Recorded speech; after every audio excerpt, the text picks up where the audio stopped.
আবারও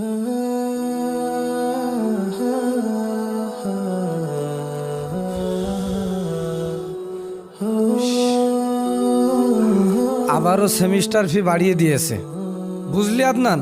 কোনো রকম নোটিশ ছাড়াই আবার সেমিস্টার ফি বাড়িয়েছে। এটা তো জুলুম, এটা তো পুরোপুরি জুলুম। প্রতিবাদ করে আর কি হবে? বিসির কানে তো কোনো কথাই পৌঁছায় না। শুনতে হবে। আমার বাবা নোয়াখালী গ্রামে দিনরাত রিক্সা চালায় আমার এই ফি দেওয়ার জন্য, আর এরা সেই টাকা দিয়ে পকেট ভরবে? এটা কোনোভাবেই হতে পারে না। শান্ত হ ভাই, এটা শুধু এই বিশ্ববিদ্যালয়ের সমস্যা না, সারা দেশে এই সমস্যা। এই দেখ, সবখানে দুর্নীতি আর বৈষম্য। সাধারণ মানুষের কি কোনো দাম নেই এই দেশে? যার ক্ষমতা আছে তারই শুধু দাম আছে। না, এই ক্ষমতার দেয়াল আমাদেরকেই ভাঙতে হবে। ইতিহাস সাক্ষী আছে, অন্যায়ের বিরুদ্ধে ছাত্ররাই প্রথমে দাঁড়িয়েছে। তুই কি কোনো আন্দোলন করার কথা ভাবছিস? একটা বড় আন্দোলন, একটা প্ল্যাটফর্ম, যেখানে প্রত্যেকটা সাধারণ ছাত্র, প্রত্যেকটা গরিব মানুষ তার হকের জন্য নির্ভয়ে লড়তে পারবে। কাজটা কিন্তু মোটেও সহজ না আদনান। আমার বাবার মতো লক্ষ লক্ষ মানুষের ঘামের টাকার মূল্য ফিরে দেওয়ার চেয়ে কঠিন আর কিচ্ছু হতে পারে না। এই দেশ কোনো দুর্নীতিবাদের নয়, এই দেশ আমাদের, আর আমরা এই দেশ বদলাবো ইনশাআল্লাহ। ইনশাল্লাহ।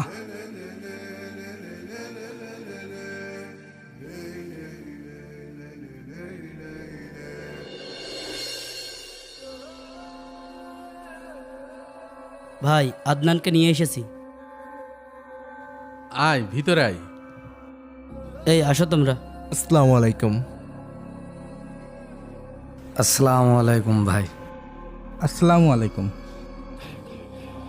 আদনান, তোমার মতো এমন সাহসী আর স্পষ্টভাষী কর্মী আমাদের দরকার। আমি শুধু আমার দায়িত্ব পালন করেছি ভাই। তোমাকে আর সাধারণ কর্মী থাকলে চলবে না। মানে? আজ থেকে আদনান আমাদের ন্যায় বিচার আন্দোলনের কেন্দ্রীয় কমিটির একজন অন্যতম সদস্য। হ্যাঁ, কংগ্রেচুলেশন দোস্ত, তুই পারবি। ইনশাআল্লাহ আমি আমার জীবনের শেষ রক্তবিন্দু দিয়ে হলেও ন্যায় বিচারের জন্য লড়ে যাব ইনশাআল্লাহ। আসসালামু আলাইকুম ভাই, আসি। এই চল।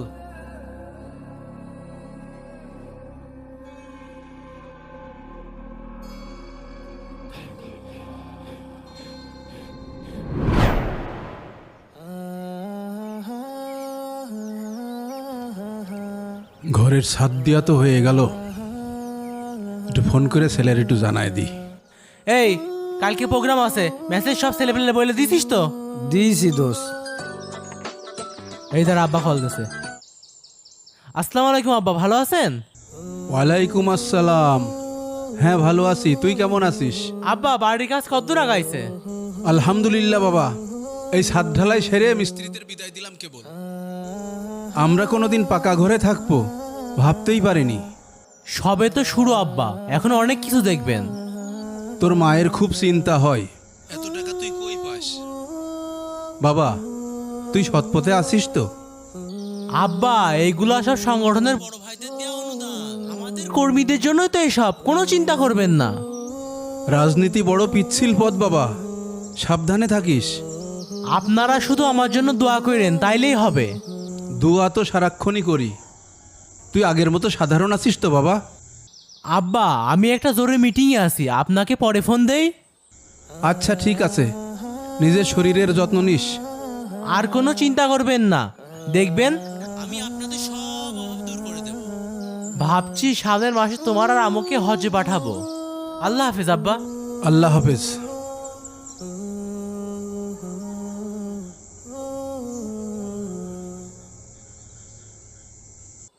আচ্ছা, যা বলছিলাম, কালকে মিটিং আছে, পার্টি অফিসে সব ছেলেপেলে নিয়ে চলে আসবি, ঠিক আছে?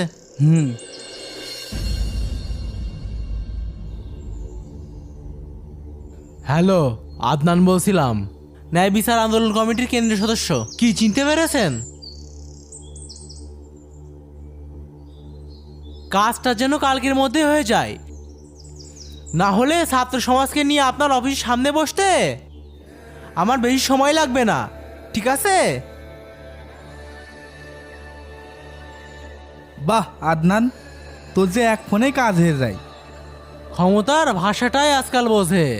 আদনান, তোর সাথে আমার জরুরি কথা আছে। বল। একটু আগে তুই ফোনে কাকে হুমকি দিচ্ছিলি? এটা কি আমাদের সংগঠনের নীতি? আরে ওরা একটা গরিবের কাজ আটকে রেখেছিল, আজকাল চাপ না দিলে কোনো কাজই হয় না। চাপ? আদনান, আমরা কিন্তু মানুষের সেবা করতে এসেছিলাম, ক্ষমতা দেখাতে নয়। আরে আজকাল ক্ষমতা লাগে, তারপরে সেবা। তোরা এইসব সহজ হিসাবটা কোনোদিনই বুঝবি না। এই হিসেব বোঝার জন্য আমরা ঘর ছাড়িনি। তুই অনেক বদলে গেছিস আদনান। আরে আমি বদলাইনি, আমি বাস্তববাদী হয়েছি। আর থাক, তুই তোর পুরানো আদর্শ নিয়েই থাক। থাকবো, কিন্তু তোর ক্ষমতার সংগঠনে আর না। আল্লাহ তোকে হেদায়েত দিক। আরে যা যা, তুই তোর আদর্শ নিয়ে থাক।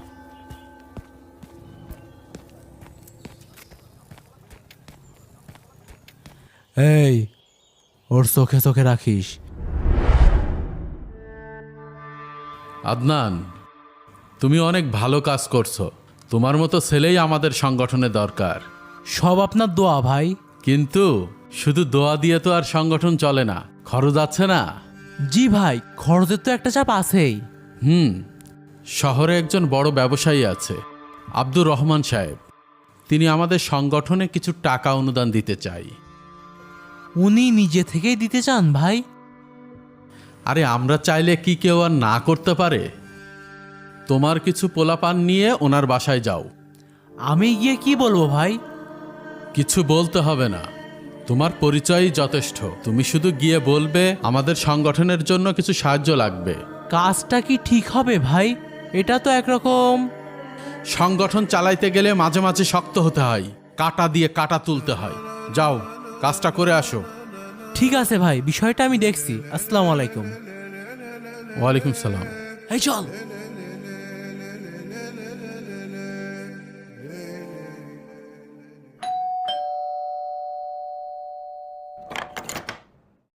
আসসালামু আলাইকুম। ওয়ালাইকুম আসসালাম রহমতুল্লাহ। আদনান, তোমরা আসছো? আসো, বসো। এই আয়।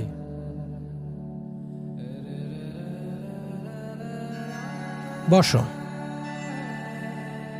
বসার সময় না আঙ্কেল, আমরা একটু জরুরি কাজ এসেছি। আঙ্কেল, আমাদের সংগঠনে এখন অনেক টাকার প্রয়োজন। আমি তো প্রতি মাসে তোমাদের জন্য কিছু টাকা পাঠাই। ওই সামান্য টাকায় কিছুই হয় না আঙ্কেল, আমাদের এখন 10 লাখ টাকা লাগবে। 10 লাখ টাকা দেওয়া লাগবে? যা বলা হয়েছে তাই করুন, তা না হলে কিন্তু আপনার ব্যবসার জন্য ভালো হবে না।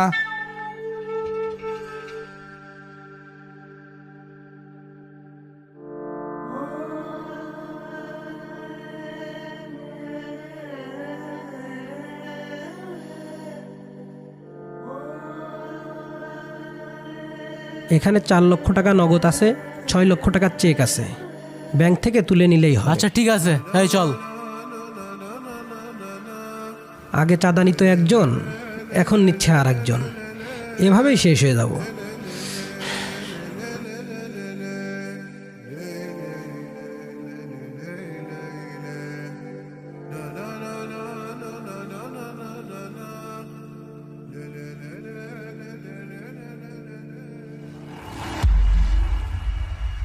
কাজ তো খুব সহজে হয়ে গেল আদনান। আরে হবে না, এখন সবাই আমাদের দেখে ভয় পায়। লোকটা ভালোই ভয় পেয়েছে। তবে আমার মনে হয় টাকা কম চাওয়া হয়ে গেল। মানে? চল এবার যে একবার 40 লক্ষ টাকা চাইবো। এখন আবার যাওয়াটা কি ঠিক হবে আদনান? আরে ভয় কিসের? আমি ন্যায় বিচার আন্দোলন কমিটির কেন্দ্রীয় সদস্য, পরিচয় দিলে কেউ কিচ্ছু বলা সাহস পাবে না। চল।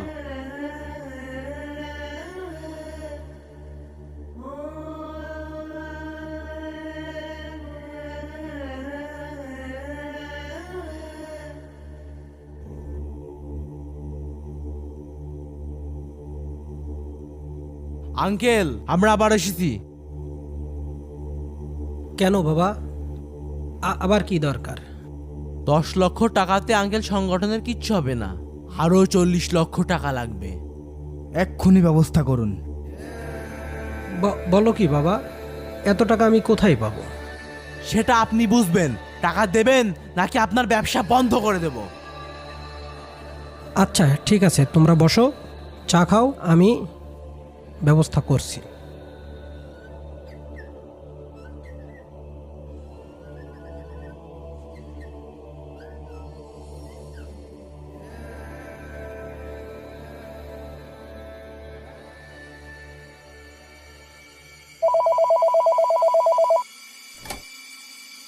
আসসালামু আলাইকুম, থানা থেকে বলছেন? ওয়ালাইকুম আসসালাম, আধারতলা থানা থেকে এসআই সোহেল বলছি, বলেন। আমার বাসায় কিছু ছেলে চাঁদা তুলতে এসছে। 10 লক্ষ টাকা অলরেডি দিয়েছি, এরপরেও 50 লক্ষ টাকা দাবি করছে। বুঝতে পেরেছি। আপনারা আমাকে একটু হেল্প করেন। জি, আপনার লোকেশনটা বলুন। বদরগঞ্জ বটতলা এসে আব্দুর রহমান সাহেবের বাসা বললেই দেখিয়ে দিবে। আমরা এখনই আসছি। হ্যাঁ হ্যাঁ, হুম হুম হুম।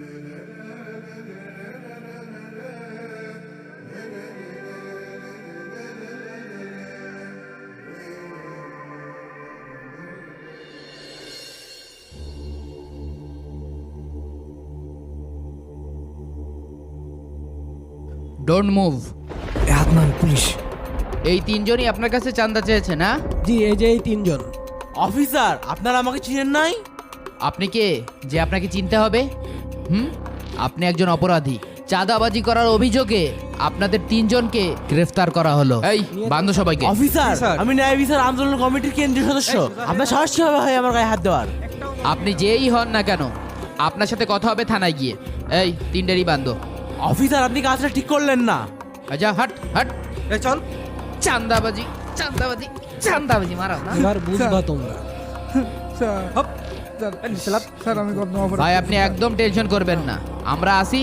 কোন রকম সাদাবাজি নিয়ে একদম ভয় পাবেন না, আমরা দেখবো হ্যাঁ, স্যার, বিষয়টা। আপনাকে অসংখ্য ধন্যবাদ। স্যার, দেখবেন ওদের যেন দৃষ্টান্তমূলক শাস্তির ব্যবস্থা হয়। ঠিক আছে, আমরা দেখছি। এই চল।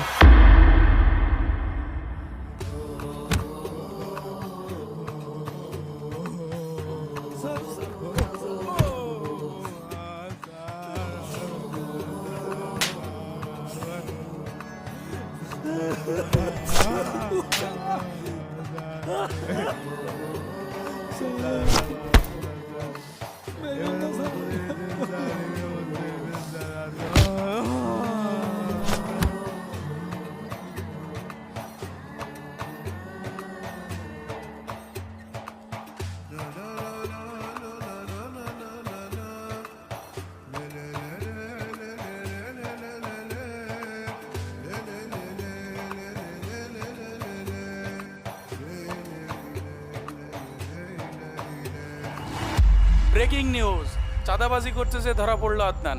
ন্যায় বিচার আন্দোলনের অন্যতম নেতা আদনান, সে চাঁদাবাজি করতে যে ধরা পড়েছে। এই বিষয়ে তার দলীয় নেতা, তার সাথে আমরা একটু কথা বলতে চাই। সে কি বলে এই বিষয়ে আমরা জানতে চাই তার কাছ থেকে। এই যে আদনান চাঁদাবাজি করতে যে ধরা পড়লো, আমরা যতটুকু জানি আদনান আপনার দলের একজন নেতা। তাহলে কি আদনান আপনাদের দলের নির্দেশে চাঁদাবাজি করতে গিয়েছিল?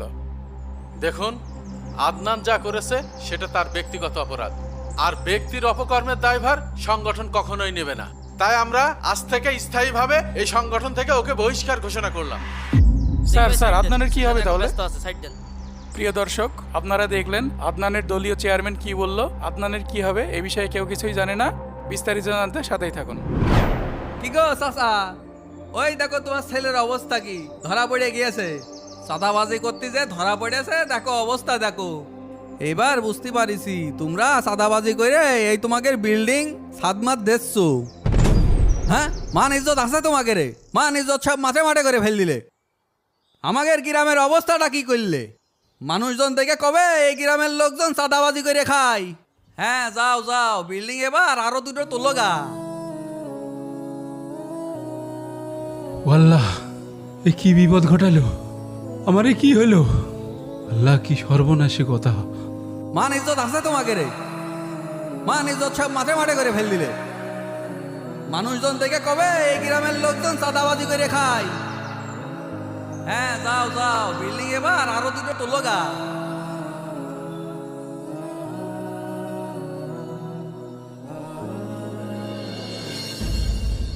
দাঁড়ান, কাকে চাই? স্যার, আমার ছেলের নাম আদনান, আমি ওর সাথে একটু কথা বলবো। এই জি স্যার। চাচা আসেন। 5 মিনিটের বেশি সময় পাবেন না। আদনান, বাপরে, কি রাম আছিস বাবা?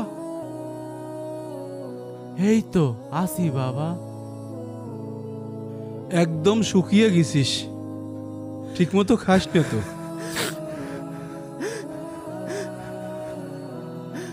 তোর মা খুব কান্নাকাটি করে তোর জন্য।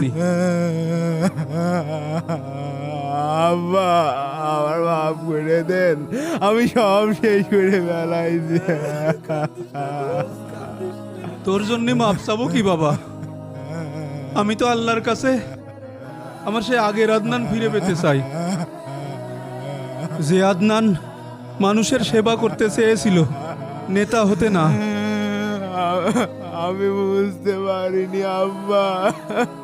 তুই ক্ষমতার মোহে পড়ে গেলি মনি, ওই চেয়ারের লোভ তোকে অন্ধ করে দিল।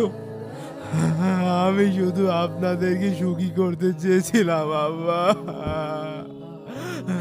আমাদের নুন আনতে পান্তা ফুরোতো, তবু মনের মধ্যে শান্তি ছিল। তুই সেই শান্তি কেড়ে নিলি মনি। আমি তো তোকে সৎ থাকতে শিখিয়েছিলাম। আল্লাহ তো অল্পতেই সন্তুষ্টি থাকতে বলেছেন, আর তুই নেতা হতে গিয়ে ক্ষমতার লোভে পড়ে আল্লাহ দিনের সেরাক খুঁজতে গিয়ে নিজের ইমানটাই হারিয়ে ফেললি।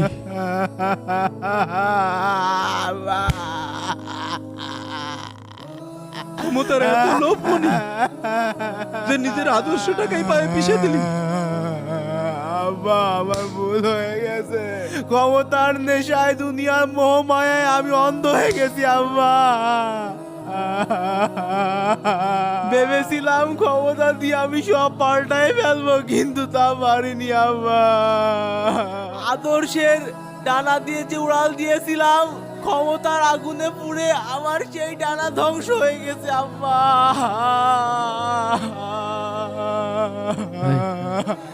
জি স্যার। চাচা এত সময় লাগালি তো হবে না, চলেন চলেন আসেন, ওয়াল্লাহ ওঠেন, আসেন আসেন আসেন। আমারে কি হলো? এই চুপ কর, চুপ কর, হাত ভিতরে ঢোকো, ঢোকো, যাও এদিক যা, সর। পড়াশোনা না করে চান্দাবাজি করে বেড়াচ্ছ না? স্যার গো স্যার।